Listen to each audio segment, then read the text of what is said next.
దేవునికి మహిమ కలుగును గాక. ప్రియ దేవుని విశ్వాసులందరికీ ప్రత్యేకంగా వందనములు తెలియపరుస్తూ ఉన్నాను. మరి గడిచిన కొద్ది దినముల నుంచి యొక్క వాక్య పరిచర్య మనము చేసుకోలేకపోతూ ఉన్నాము. ఎందుకంటే మరి పూణే ప్రాంతం నుంచి మరి ఆంధ్రాకి రావడం జరిగి ఉన్నది. మరి వచ్చినప్పటి నుంచి ఆయా సంఘాల్లో పరిచర్య జరుగుతూ ఉన్నది.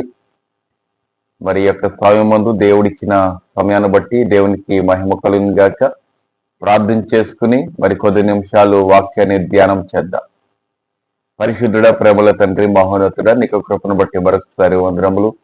ఈ దినమందునైనా మరి నీ వాక్యము వినిచుండగా, తెలియజేయుచుండగా ప్రభా మీరు మాకు తోడుగా ఉండండి, సహాయం చేయండి. నీ కృప చాటున మమ్మల్ని బలపరిచి నీవే మహిమగత పొందుకుంటారని యేసు నామములో అడిగి వేడుకుంటున్నాము తండ్రి, ఆమేన్. ప్రియ దేవుని విశ్వాసులారా, ఈ నేటి దినమందు వాక్యాంశము క్రీస్తులో ఉంటే శిక్ష ఉండదు అనే అంశం ద్వారా మనము మాట్లాడుకోబోచు ఉన్నాము. క్రీస్తులో మనము ఉన్నట్లయితే మనకి ఎటువంటి శిక్ష దేవుడు విధించడు.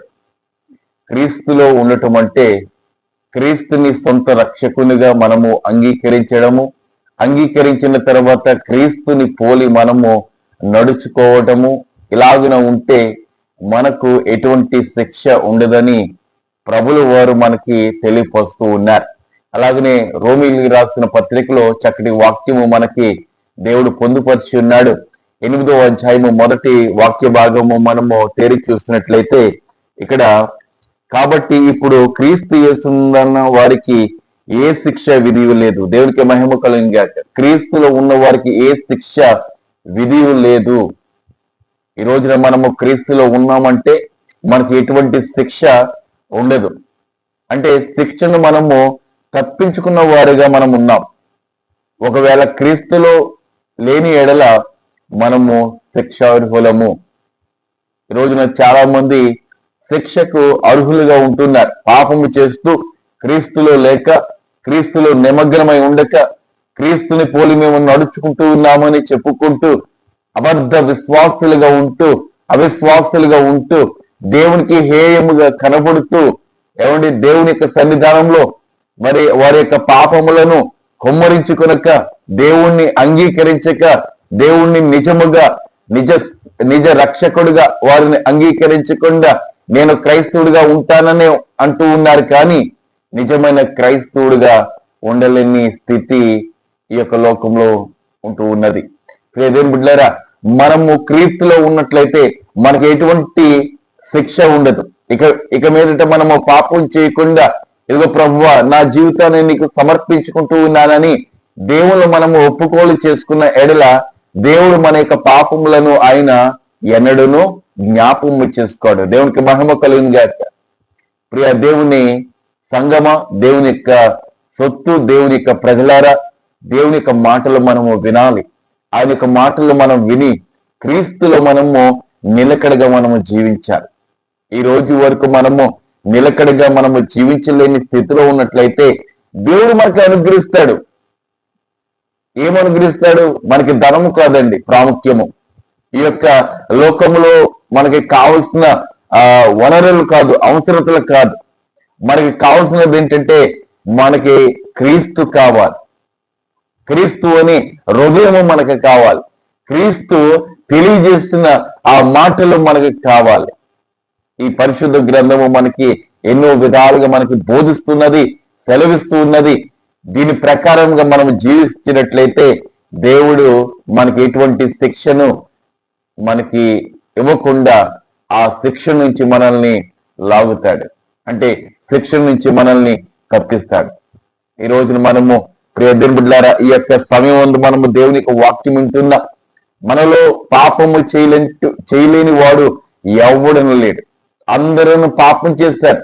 అందుకని దేవుని వాక్యం కూడా తెలియజేస్తున్నది, అందరూ పాపం చేశారు, దేవుని ఉన్నత మహిమను వారు కోల్పోతూ ఉన్నారు. ఈ వాక్యములు మనకి విన్నప్పుడు, కనిపించినప్పుడు వెంటనే దేవుని నామంలో మన హృదయాన్ని దేవునికి సమర్పించుకున్నట్లయితే మనకి ఎటువంటి పాప శిక్ష మనకి ఉండదు. మనం పాపం చేస్తున్నామంటే శిక్ష తప్పకుండా వస్తుంది.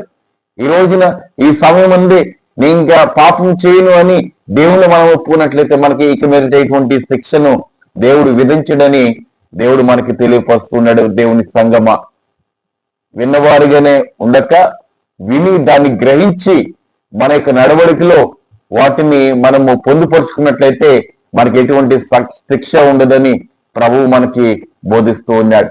యోహాను సువార్త 3వ అధ్యాయము 18వ వాక్య భాగం ఒకసారి మనం చూసినట్లయితే, ఆయన యందు విశ్వాసం ఉంచు వారికి తీర్పు తీర్చబడదు. ఆయన యందు విశ్వాసం ఉంచు వారికి తీర్పు తీర్చబడదు. ఎంతటి ధన్యత అండి! కేవలం మనము ఆయన మీద విశ్వాసం ఉంచితే మనకు సరిపోతుంది. మనం ధనం అవసరం లేదు, లేకపోతే నీ కుటుంబంలో సగభాగము ఆస్తి అవసరం లేదు, లేకపోతే సమస్తము ఆ యొక్క సన్నిధానంలోనే ఉండాలని దేవుడు నిన్ను కోరుకోవటం లేదు. నీవు ఫలించాలంటున్నాడు, నీవు కష్టపడి పని చేసుకోవాలంటూ ఉన్నాడు. ఏమండి, కనుక ప్రియమైన బిడ్డలారా, ఆయన అంటున్నాడు ఏంటంటే విశ్వసించమంటున్నాడు. ఆయన ముందు విశ్వాసం ఉంచమంటున్నాడు. విశ్వాసం ఉంచినట్లయితే మనకి ఎటువంటి తీర్పు ఉండదండి. తీర్పును లేకుండా ఆ పరలోక రాజ్యానికి తీసుకెళ్లే అవకాశము దేవుడు నీకు నాకు దేవుడు అనుగ్రహిస్తూ ఉన్నాడు. ఎంతటి ధన్యత అండి! ఎవరైనా మనకి ఈ రీతిగా ఇదిగో అని నిన్ను సమాధాన పరుస్తున్న వారు ఎవరైనా ఉన్నారా? నీకు ఎటువంటి ప్రమాదములు జరగవు, నీ యొక్క శిక్ష ఇంకా మీదట ఉండదు అని ఎవరైనా మనల్ని బలపరుస్తున్నారా? కానీ దేవుడే మనల్ని బలపరుస్తూ ఉన్నాడు. ఈ నేడు దినమందు ప్రియ దేవుని బిడ్డలారా, వాక్యం వింటున్న సహోదరుడా, ఈ రోజున మన యొక్క హృదయాలను బలపరిచేది ఈ వాక్యము మాత్రమే. ఈ వాక్యపు శక్తి మనలో ఉండాలని ప్రభుపేట మిమ్మలను బ్రతిమాలుకుంటూ ఉన్నాను. అయితే ఇక్కడ ఆయన యందు విశ్వాసం ఉంచువానికి తీర్పు తీర్చబడదు. విశ్వాసం అంటే కేవలము యేసు ప్రభువుని నమ్ముకోవడమే కాదు, నమ్ముకున్న తర్వాత ఆయన ఏ రీతిగా ఈ యొక్క లోకములో ఉన్నాడు. ఏమండి, పాపుల మధ్యన కూర్చున్నాడు, దుష్టుల మధ్యన కూర్చున్నాడు. వారి మధ్యన కూర్చుని దుష్టత్వము పొందుకోలేదు. పాపుల మధ్యన కూర్చుని ఏమండి పాప క్రియలు ఆయన చేయలేదు. పాపులను మార్చాడు, దుష్టులను మార్చాడు, అపహాసులను మార్చాడు. ఈ రోజున మనము కూడా ఆ రీతిగా మార్చాలి. క్రీస్తు ఏ రీతిగా ఈ లోకంలో సేవ చేస్తున్నాడు, అలాగనే మనము సేవ చేసి దేవుని మనము గణపరచాలి, మహిమపరచాలి. ఏమండి, నేనే చేస్తూ ఉన్నానని నీ కొరకు కాదు మహిమ, దేవుని కొరకు ఆ మహిమ ఉండాలి. దేవునికి స్తోత్రం కలిగాక. అయితే ఇక్కడ ప్రాముఖ్యమైన వచనంలో మనం చూసినట్లయితే, విశ్వసింపని వాడు దేవుని అద్విత కుమారుని నామందు విశ్వాసముంచలేదు గనుక వానికి ఇంతగా మునిపే తీర్పు తీర్చబడెను. ఇంతగా మునిపే తీర్పు తీర్చబడెను అనే ఈ యొక్క వాక్యము మనకి తెలియపరుస్తున్నది. చాలా మంది అడిగే ప్రశ్న ఏంటంటే, దేవుడి యొక్క రాకడ రాలేదు కదా, దేవుని యొక్క రాకడ వచ్చినప్పుడే కదా తీర్పు తీర్చబడుతుంది. అయితే ఇక ముందే అది మునుపులోనే మరి తీర్పు తీర్చబడి ఉన్నదని ఈ వాక్యం సెలవిస్తున్నది ఏంటని అడిగినప్పుడు, ఒకరికి తీర్పు తీర్చబడి ఉన్నదండి. ఎవరికో తెలుసా? సాతానుడికి తీర్పు తీర్చబడి ఉన్నది. ఆ సాతానుడు ఆ యొక్క పరలోక రాజ్యంలో యుద్ధము జరిగించినప్పుడు, ఏమండి, ఆ యేసు ప్రభుకును అలాగనే ఈ యొక్క సాతానుడికి యుద్ధము జరిగినప్పుడు ఆ యొక్క పరలోక రాజ్యం నుంచి ఆ సాతానుడిని దేవుడు నెట్టివేసినట్లుగా మనం చూస్తూ ఉన్నాం. ఎందుకంటే అక్కడ జరిగిన మరి కార్యములు మనకి ఈ యొక్క పరిశుద్ధ గ్రంథము ఎంతగానో మరి తేట తెల్లగా మనకి బోధించున్నది. ఇదివరకు మనము విని ఉన్నాము. ఆ సాతానుడు ఆ యొక్క మనసును బట్టి, తనకున్న ఏమండి అహంకారాన్ని బట్టి, తనకున్న మరి పొగరును బట్టి దేవుడు తీర్పు తీర్చినట్లుగా మనం చూస్తూ ఉన్నాం. ఈ రోజున మనము కూడా అహంకారంతో ఉన్నామా, పొగర కలిగి ఉన్నామా?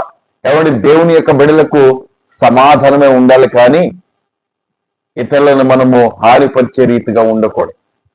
దేవుడు ఏమండి ఆ దేవదూతలను ఎంతగానో ప్రేమించాడు, ఆదరించాడు. తన యొక్క కృప ద్వారా వారిని నిరంతరము పోషిస్తూ ఉన్నాడు. అయితే అటువంటి సమయంలో ఈ యొక్క లూసిఫర్ అనే ఆ యొక్క దేవదూత దేవునికి తిరుగుబాటు చేస్తున్నది. మహా సంఘర్షణ అక్కడ జరిగి ఉన్నది.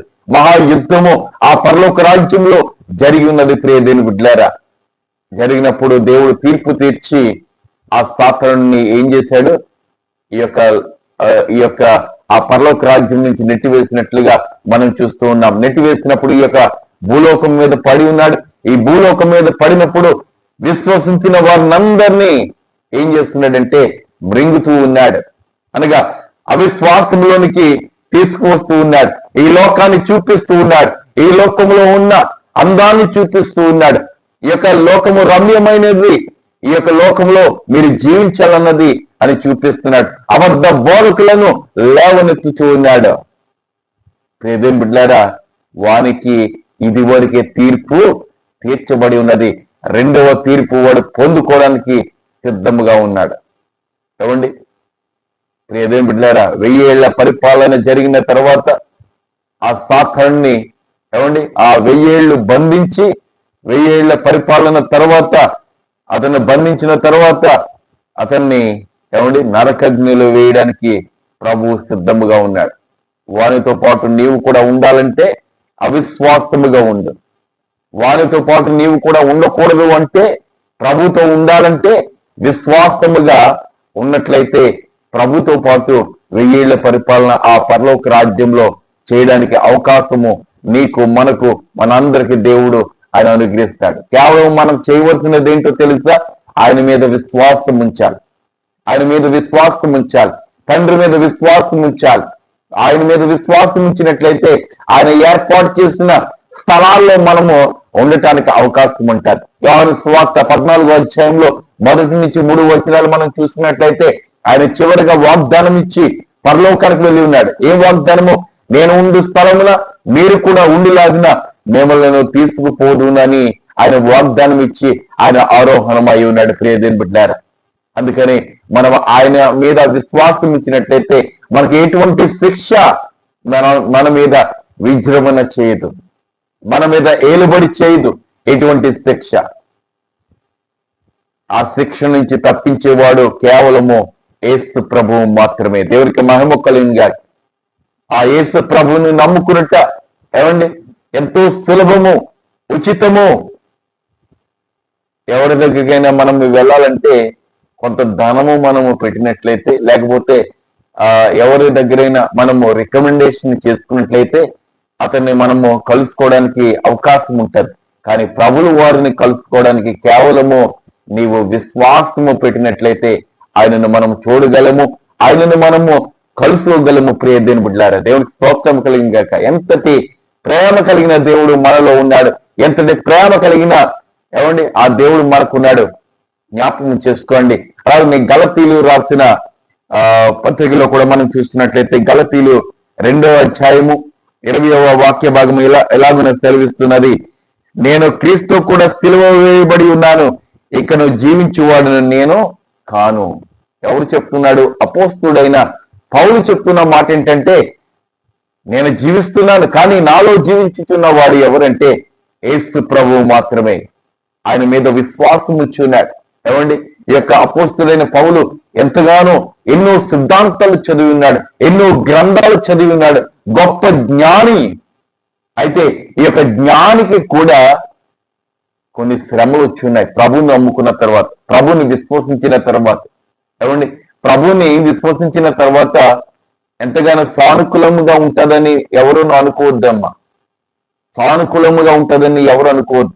ప్రభువుని ఎప్పుడైతే మనం విశ్వసిస్తామో వెంటనే శోధన అనేది మనకు వస్తుంది. మునుపటి జీవితంలో ఎప్పుడు చూడనంటి శోధనలు మనకే వస్తూ ఉంటాయి. ఎందుకంటే ప్రభువుని నమ్ముకున్న తర్వాత ప్రభువుని తప్పకుండా నమ్ముకోవాలి. శోధన చులకనైన శోధన మాత్రమే దేవుడు మనకు అనుగ్రహిస్తాడు. ఏమండి శోధన పెట్టివాడు ఆయనే, శోధన తీసేవాడు కూడా ఆయనే, గాయము పెట్టివాడు ఆయనే, గాయము కట్టువాడు కూడా ఆయన అని వాక్యము మనకి తెలియపరుస్తూ ఉన్నది. కనుక ప్రియ దేవుని సంగమా, శోధన వచ్చినప్పుడు మనము భయపడిపోవద్దు, కలవరపడద్దు. శోధన వస్తున్నప్పుడు ఈ యొక్క అపోస్తుడైన పౌలు కూడా ఏమండి సువార్తను బోధిస్తున్నప్పుడు ఎంతో మంది ఆయనను వెంబడించి ఉన్నారు. వెంబడించడం అంటే దేవుడికి వాక్యం చెప్తూ ఉన్నాడు కదా, ఆ వాక్యం వినడానికి ఆయన దగ్గరికి రాలేదండి. ఆయనను వెంబడించడం అంటే ఆయనను చంపడానికి చాలా మంది వెంబడించారు. యేసు ప్రభువుని నమ్ముకున్న వారిని చంపాలని ఆ ప్రాంతానికి ఈ ప్రాంతానికి వెళ్తున్నప్పుడు ఎంతో మంది సహాయం చేస్తున్నారు. ఏమండి, ఆ యొక్క పరిచయాలు సర్దుకాయలు ఎంతో మంది వారికి సహాయం చేస్తున్నారు అక్కడ. అయితే ఎప్పుడైతే ఈ యొక్క అపోస్తుడైన పౌలు దేవుని నమ్ముకుని ఉన్నాడో వెంటనే వారందరూ తిరుగుబాటు చేస్తున్నారు ఈ యొక్క పౌలు మీద. పౌలు ఎక్కడ దొరుకుతాడా అన్నది ఏమండి వేచి చూచి ఉన్నారు. కనుక ప్రియమైన బిడ్డలారా, మనము ప్రభువులోనే మనం జీవించాలి, ప్రభువులోనే మనం ఉండాలి, ప్రభువు చూపించిన మార్గంలోనే మనం జీవించాలని ప్రభు పేరిట మిమ్మలను నేను బ్రతిమాలుకుంటూ ఉన్నాను. ఏమండి, ఈ రోజున వాక్యము దేవుడు మనకి చక్కటి వాక్యము మనకి అనుగ్రహించున్నాడు. ఈ యొక్క వాక్యానుసారంగా మనం జీవించినట్లయితే ఏమండి మనకి ఎటువంటి శిక్ష దేవుడు అనుగ్రహించాడు. ఎంతో మందికి ఏమండి శిక్షార్హులుగా ఉన్నారు. ఈ రోజున వాక్యం ఉంటున్న సహోదరుడా, ఒకసారి మన యొక్క మనసును మార్చుకుని దేవుని వైపు మనము తిరుపుకున్నట్లయితే దేవుడు తప్పక నీ యొక్క మనమును ఆలకిస్తాడు. మనం ప్రార్థన చేసుకుందాం. పరిశుద్ధుడ, ప్రేమల తండ్రి, మహోన్నతుడా, నీకు కృపను బట్టి మరొకసారి వందనములు. ఇంతవరకు నీ యొక్క వాక్యం ద్వారా మా యొక్క హృదయాలను గద్దించి మా యొక్క హృదయంలో సమాధానం మీరు అనుగ్రహించినందుకు నీకు వందనాలు. ఇదిగో ప్రభువా, నీలో మేము ఉన్నట్లయితే ఎటువంటి శిక్ష మేము అనుభవించము నాయన. ప్రభు, నీలో లేకపోయిన ఎడల ఎన్నో శిక్షలు మా మీద ఏలుబడి చేస్తూ ఉంటాయి.